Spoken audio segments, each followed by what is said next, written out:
L'âtre avait un feu en proportion du froid qui cernait la demeure. Pendant que je lisais sans fin, pour oublier celle que j'avais élue et que les anges, désormais, comptaient parmi les leurs.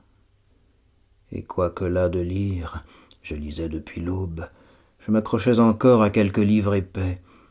L'auteur, y dévoilant son âme, était de ceux que j'eusse craint de rencontrer. Quand il y eut comme un heurt à la porte d'entrée. Vu l'heure indue, me dis-je, ce n'est personne, et surtout pas l'auteur. D'autant qu'un silence acquiesça, et qu'il fallut tourner la page. C'était bien à la porte que ça heurtait encore. C'est quelques passants égarés dans la nuit, sans autre escorte que la lune, me dis-je en allant ouvrir. Enfin. Mais la lune était seule. Seule aussi au chevet de la tombe. Je ne pus refermer sans qu'un rideau frémît en proportion de ma hâte. De retour à mon livre, j'en repris le cours.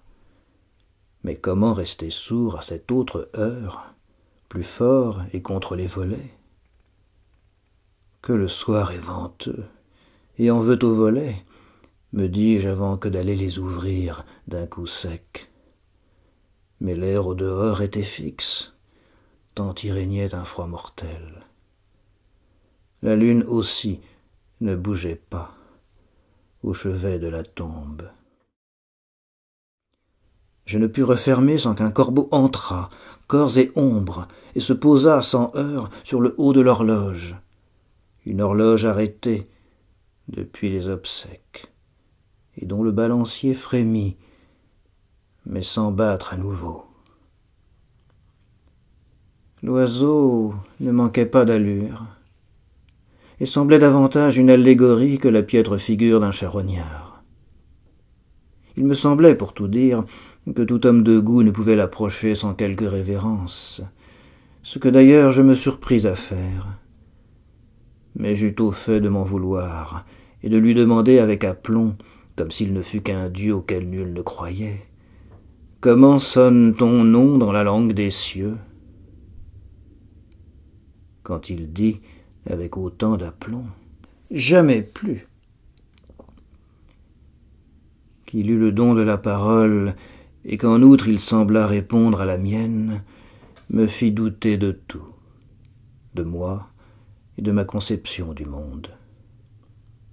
Me fallait-il admettre qu'un oiseau pensât, au point de se nommer « jamais plus »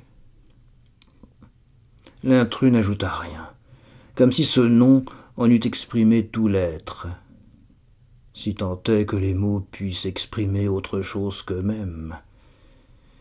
Mais, me dis-je en bon cartésien que j'étais, ces deux mots sont un refrain que tout charognard connaît pour l'avoir maintes fois entendu des lèvres pâles d'un moribond. Jamais plus, jamais plus.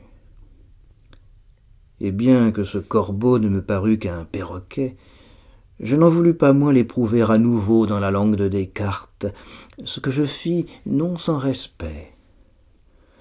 Ô toi qui viens des cieux les plus inexplorés, dis-moi si l'on y peut étreindre celle que j'avais élue. Face au volet ouvert et à la porte close, l'oiseau redit « Jamais plus ». Mais qui fut dit avec un autre ton, ce dont un perroquet n'eût pas été capable. Abasourdi, accroché au bras de mon fauteuil comme à un tronc au milieu des courants, orphelin de ma foi cartésienne, je ne savais que croire. Et ce fut par hasard que je me mis à dire « Puisque l'amour n'est plus, laisse-moi l'oublier ». Quand j'entendis déjà « Jamais plus ».